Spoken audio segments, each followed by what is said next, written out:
Pues es un asunto muy lamentable y además no es un asunto menor, porque cuando la corrupción, y parece que es el caso que nos ocupa, se pone en cuestión la misma democracia. Aquí no estamos hablando de que haya pues, tenido un comportamiento impropio, ilegal, o que se haya dedicado a robar. No solamente estamos hablando de eso, estamos hablando que parece que hay una estructura que lleva funcionando muchísimos años, en este caso en el Partido Popular, una estructura presuntamente de financiación ilegal, basada en la corrupción, porque no cabe otra posibilidad, en asientos contables secretos, en contabilidades B, que no pueden ser fiscalizadas a no ser que haya una investigación judicial, y que lo que manifiesta es, yo diría que el socavamiento de los principios democráticos, porque además de ir en contra de las leyes y de las reglas democráticas, la corrupción sobre todo perjudica a los más pobres. Cuando hay corrupción hay alguien que se deja corromper, pero luego está, por el otro lado, el que corrompe, y generalmente el que corrompe lo hace porque tiene dinero, tiene muchísimo dinero. Por lo tanto, yo creo que se está poniendo en cuestión la propia democracia en estos momentos. La situación que atraviesa la sociedad española es una situación gravísima, no solamente desde un punto de vista económico, y de eso no hace falta hablar, sino también desde un punto de vista político, institucional y sobre todo moral. Mi opinión es que es preciso renovar las instituciones, cambiar algunas de ellas que ya no dan más de sí, que también han sido pasto de la corrupción. Recordemos el caso de la Casa Real, todas las peripecias que están saliendo a la luz, que da vergüenza, auténtica vergüenza conocerlas, pero es que hace poco la cúpula del Poder Judicial pues también, ¿no?, estaba implicada en un escándalo de corrupción, el presidente del Consejo General del Poder Judicial, pero es que prácticamente donde toques, donde mires, ¿no? Yo creo que hay un fin de ciclo, es preciso que haya una renovación de las instituciones, de las reglas del juego y sobre todo de las personas. O sea, no puede ser, o no debe ser, que haya personas que llevan 40, 50, 60 años, incluso sagas familiares, que son anteriores a la restauración incluso, que llevan gobernando este país de manera directa o indirecta y aquí no ha pasado nada. Esto tiene que acabarse de una vez por todas porque estamos jugando con cosas muy serias, ¿no? Y cuando la paciencia de la gente se acaba y no hay alternativas confirmadas o configuradas, pues puede ocurrir cualquier cosa, ¿no? Y luego nos lamentaremos todos de lo que ha pasado. Pero es preciso ya cortar por lo sano. Vamos a ver, yo distinguiría, Izquierda Unida no tiene nada que ver con los seres. No tiene nada que ver con los seres. Gobierna en coalición. Bueno, se gobierna en coalición, ha habido una comisión de investigación que propuso Izquierda Unida en el Parlamento, gracias al impulso de Izquierda Unida eso se pudo hacer, porque si no, no se habría hecho esa comisión de investigación, y en el informe preliminar, que fue el que firmó el presidente de la comisión de investigación, que por cierto era de Izquierda Unida, aparecían los nombres y apellidos de muchísimos implicados que después, curiosamente, a la hora de votar el informe, tanto el PP como el PSOE decidieron tacharlos. O sea, contemos las cosas como son. Evidentemente, casos de corrupción individuales, por eso yo empezaba mi intervención antes señalando esto, casos de corrupción individuales puede haberlo siempre, nadie está libre de que tenga a su lado a un sinvergüenza. El problema está en cuando se detecta al sinvergüenza no hacer nada y que al final la corrupción se convierta en un sistema. El problema de otros partidos que llevan tantísimos años gobernando de una manera u otra es que parece ser que la corrupción se ha convertido en una forma de vivir, en un sistema, en un entramado que es la normalidad. Ya digo, la corrupción debería ser la anormalidad. En Alemania hay casos de corrupción, pero se combaten. Hay señores que tienen comportamientos impropios, comportamientos ilegales, porque repito, eso puede ocurrir en cualquier lugar, pero se actúa contra ellos. ¿Cuál es la diferencia con el caso, por ejemplo en Gran Bretaña, ¿no? Acabamos de ver que hay un señor, un ministro, pues acaba de dimitir pues porque mintió hace unos años a propósito de una multa de tráfico. Bueno, ese tipo de comportamientos se pueden dar. El problema es si se aceptan o no se aceptan, y si forman parte, al final, de la normalidad. Y en España lo que ocurre es que se aceptan y forman parte de la normalidad. No solamente en los ambientes políticos, porque esto hay que decirlo también, sino un poco en los ambientes generales de la sociedad. Esta sociedad hizo doctor honoris causa a Mario Conde por la Universidad Complutense, y la gente aplaudía. El problema que tenemos ahora mismo es que, debido a la crisis económica, la corrupción se hace más dolorosa para la sociedad, pero en los momentos de expansión, por ejemplo, de la economía del ladrillo, la corrupción era muy amplia, pero no solamente en los ámbitos políticos, era muy amplia en los ámbitos de la sociedad. ¿Quién no cobraba en B, con un sobre que no se declaraba? Tantísima gente que trabajaba en la construcción. ¿Cuántas veces hemos oído con IVA o sin IVA, no? Y no decimos, no, aquí hay que pagarlo todo con IVA, porque si no se pagan los impuestos, ¿qué va a ocurrir? ¿Cómo vamos a mantener un sistema de seguridad social, o vamos a mantener la educación pública en condiciones, o una sanidad en condiciones? Por eso decía yo antes que creo que es un problema más profundo, de mentalidad también de la sociedad española. La sociedad española pues inventó el género de la picaresca, que es un género que no existe en otros países de nuestro entorno. Hay novelas picarescas, pero no hay un género. Pues aquí, claro, no tenemos algún corrupto, tenemos un género de corruptos. Entonces, sobre todo aquellos partidos que tienen supuestamente casos masivos de años de corrupción, que tienen que ver además con la financiación de la actividad del partido, pues una de dos: o son ejemplares y acaban con todo ello, o serán parte de aquello que hay que eliminar, de aquello que hay que combatir. Por lo tanto, yo distinguiría una cosa de la otra, porque yo soy de la opinión de que hay gente honrada. Claro que la hay, claro que hay gente honrada, y que además es una injusticia pues que al final los justos acaben siendo condenados porque hay pecadores, ¿no? Señalemos a los pecadores, hagámoslo, y aplíquense las leyes. Y no se trata de tener más leyes, si las leyes que hay probablemente son suficientes, pero no se aplican. A mí me parece que es corrupción que la justicia tarde años en resolver los asuntos que van a los tribunales, porque al final prescriben, al final resulta que el que tiene más capacidad de aguante porque económicamente pueda sostener abogados, pagar las tasas, etcétera, etcétera, acaba teniendo la razón. Eso es corrupción. Por lo tanto, yo creo que se está cerrando un ciclo, se está acabando un ciclo, y me parece a mí que determinadas instituciones, el bipartidismo, por ejemplo, un bipartidismo que ha sido mantenido por leyes electorales injustas. Esto hay que repetirlo una vez y otra vez y otra vez. El bipartidismo no ha sido la elección de los ciudadanos españoles. El bipartidismo es lo que las leyes permiten, o a lo que las leyes conducen, y con eso hay que acabar. Hay que acabar. ¿Por qué tiene que tener un plus de representatividad un partido porque ha superado un determinado nivel de votos? ¿Por qué? ¿A razón de qué? ¿Por qué tiene que tener más representatividad un partido que se presenta y obtiene un buen resultado en una provincia donde no vive prácticamente nadie? ¿Por qué? ¿Por qué tiene que tener más representatividad un partido que tiene el voto concentrado en un determinado lugar? ¿Por qué? Si eso no es democrático. Lo democrático es que los votos deben valer lo mismo y que cada uno tenga la representación en función de los votos que tenga, ni más ni menos. Pero aquí, claro, lleva funcionando un sistema desde la transición que heredó muchos problemas, heredó muchas hipotecas, y se está viendo que ya no da más de sí.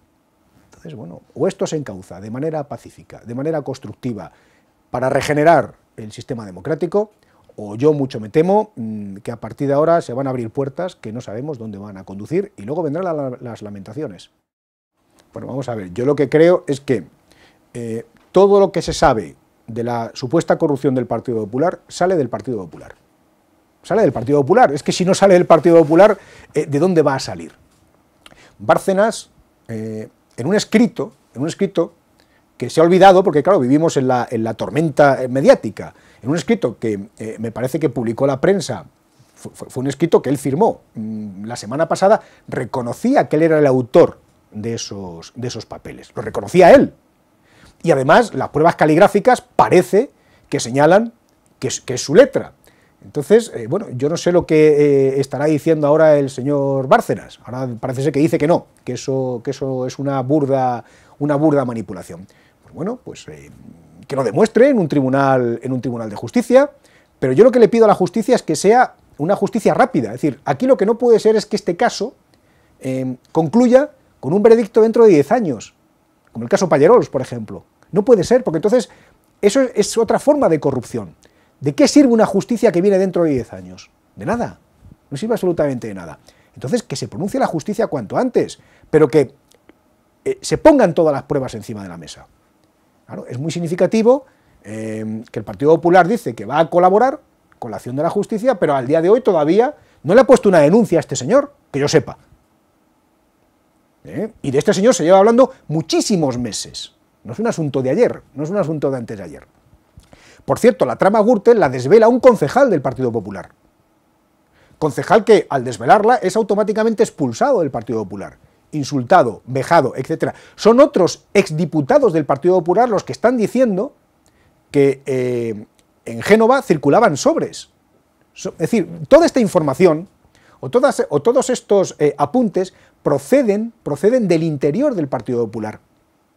Entonces, bueno, pues lo que tiene que hacer, si todo esto es mentira, el señor Rajoy, es querellarse primero contra sus propios excompañeros, contra su extesorero, por cierto, con el que convivió durante muchos años, y al que parece ser que protegió, claro, porque el tesorero tiene una información muy valiosa acerca de lo que es las entrañas del partido. Y todo esto no se ha explicado. O sea, el señor Rajoy se limita a decir que tenemos que creerle, y que esos papeles son falsos, excepto en lo que son verdaderos, porque ha habido personas que han reconocido el Partido Popular, que han cobrado determinadas cantidades que aparecen exactamente reflejadas en esos papeles. Entonces, ¿qué es esto de decir que todo es falso excepto lo que es verdadero? O que todo es verdadero excepto lo que es falso. ¿Qué forma es esta de tomarle el pelo a los ciudadanos? Yo creo que además la opinión pública va teniendo cada vez más una idea más clara de lo que significa esto, y esta idea incluso cunde en el electorado del Partido Popular. De hecho, hasta cargos públicos del Partido Popular han pedido su renuncia, se han retirado, han decidido no seguir militando en este partido, y algunos la suspensión temporal, ¿no?, mientras todo esto se aclare. Por lo tanto, bueno, y además es que llueve sobre mojado, es decir, el caso de Bárcenas es el caso que está relacionado con la trama Gürtel, la amnistía fiscal, es lo que acaba de salir sobre las donaciones que recibía la familia, las fiestas de cumpleaños. Quiero decir, es que esto es un cúmulo ya de circunstancias que de verdad resulta absolutamente insoportable. No es un caso de corrupción, es que quiero reflejar, no es un caso de corrupción. Es un sistema que supuestamente, si se demuestra que existe, es un sistema estructuralmente corrupto, que es algo muchísimo más grave. Y en eso estamos en estos momentos. Bueno, pues a mí me parece, desde luego, absolutamente infame. Infame. Si ha dicho esto, y si la intención de lo que ha dicho es esa, de luego me parece una infamia. Y califica a quien la pronuncia, ¿no? Las urgencias no deberían haberse cerrado nunca, porque son servicios esenciales, no solamente para los vecinos que viven en esos territorios, sino para el futuro de esos territorios. Es decir, si quitamos las escuelas, quitamos el transporte, quitamos los autobuses, quitamos los servicios médicos, pues ¿en qué va a quedar la provincia de Guadalajara? Que es una provincia eminentemente rural. Va a quedar desolada. ¿Qué queremos? ¿Que la gente se muera directamente ya en estos pueblos y que allí ya no viva nadie nunca más? Por lo tanto, no debió cerrarlos nunca, jamás, porque además en la campaña electoral no dijeron que los iban a cerrar, es más, dijeron que iban a reforzar la sanidad pública. Es que mintieron, y precisamente porque mintieron gobiernan. También los que votaron al Partido Popular deberían pensar muy mucho, cuando vengan próximas elecciones, qué es lo que tienen que hacer, ¿no?, a la vista de lo que está ocurriendo. Y claro, ligar eso que nunca debieron hacer al hecho de que aquí se nos retira o no algo que cuando se concede, se supone que se concede porque se necesita, pues ya digo, es que no es un chantaje, es que es una infamia. Es directamente una infamia, es jugar con la vida de las personas, es jugar con la paciencia de las personas. Y desde luego, si eso ocurre, si eso ocurre, el acto de inauguración que se hizo aquí, con toda pompa y boato por parte del gobierno de Castilla-La Mancha, es que es un insulto a los vecinos, no solamente de Azuqueca, sino a los vecinos de toda esta comarca, ¿no?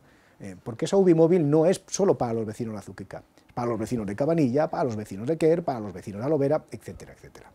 Por lo tanto, esta gente parece ser que está acostumbrada a jugar con cosas muy serias, con la vida de las personas, con la salud de las personas, no tienen ningún empacho, y si eso es lo que ha dicho esta señora, de luego la descalifica a perpetuidad para ejercer ningún tipo de responsabilidad pública.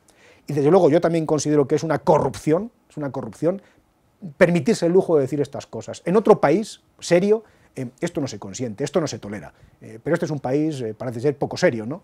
O por lo menos algunos creen que es un país poco serio y pueden decir y hacer lo que les dé la gana. No, si no se trata de quitar las fiestas, yo no soy contrario a las fiestas, yo creo que las fiestas forman parte también de la vida de los municipios, ¿no? Hace falta relajarse de vez en cuando. La pregunta que yo me hago es, ¿qué fiestas podemos permitirnos ahora? En otros momentos había más recursos y teníamos unas fiestas que no generaban ningún tipo de discusión. Hoy día esos recursos no se tienen y por lo tanto hay que elegir.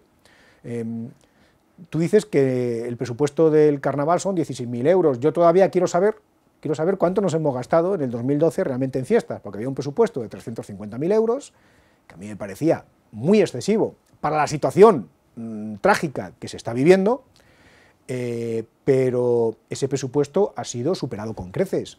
Hemos preguntado, tanto en el Pleno como al concejal de fiestas en sucesivas ocasiones, cuánto se ha gastado el equipo de gobierno en fiestas en el año 2012 y todavía estamos a la espera de recibir una respuesta. Por lo tanto, no se trata ya ni siquiera de que si lo que se presupuesta es mucho o es poco. Se trata de saber cuánto nos estamos gastando realmente y si podemos permitírnoslo. Y yo soy de la opinión de que no nos lo podemos permitir ahora. En el pasado lo hicimos, en el futuro pues a lo mejor se podrá seguir haciendo, pero ahora mismo no, ahora mismo hay que elegir. Y bueno, pues esa es mi teoría acerca de las fiestas, como de todo aquello que en un momento determinado resulta menos complicado recortar para mantener lo esencial. Desde luego yo lo que no haré nunca será pasar partidas de educación para pagar fiestas. Eso no lo haré nunca. Y el señor alcalde pues ha firmado decretos en el año 2012 reduciendo o sacando crédito de partidas de educación pues para pagar facturas de fiestas. Pues a mí eso no me parece razonable, no estoy de acuerdo, porque a la educación no le sobran recursos, sino que está muy escasa de recursos y desde luego el ayuntamiento, las responsabilidades que tenga, que yo sé que son pocas, bueno, pues debe cumplirlas. Entonces no se puede jugar con estas cosas. Entonces yo no soy contrario a las fiestas, yo lo que digo es qué podemos gastarnos en este momento y saber lo que nos gastamos. Y estas son incógnitas que el equipo de gobierno no responde. Bueno, yo lo que hago es miro los presupuestos que nos enseñan. O sea, que cuando yo analizo y enjuicio las decisiones del equipo de gobierno, yo me tengo que ceñir a los papeles que nos dan. Y los papeles que nos dan en el proyecto de presupuestos es muy claro. Hay una reducción del 40% del año 2012 al 2013 de los salarios del personal temporal de la Casa de la Cultura. En el Pleno pregunté a qué se debe esta reducción. Lo pregunté además varias veces, no se me contestó, además con una falta de respeto que me parece impropia de un gobierno que se considera respetuoso, ¿no?, con los derechos de la minoría y con los derechos de la oposición. Y ese dato aparece en el Pleno, y ese dato aparece en el presupuesto, todavía no lo han respondido. Y en cuanto a que se mueven las partidas, pues es que es así, ahora le echa la culpa al secretario. Bueno, esto es absolutamente increíble, absolutamente increíble.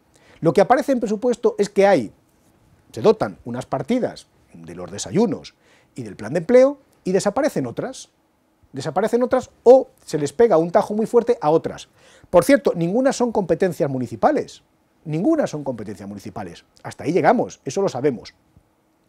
Y si en el presupuesto se reflejan otras cosas, pues habrá que decir otras cosas. Pero es que cuando estos señores en sus propios documentos reflejan lo que entienden que es prioritario de lo que no lo es, y cuando se les pregunta, oye, ¿por qué habéis decidido esto y no lo contrario?, no contestan.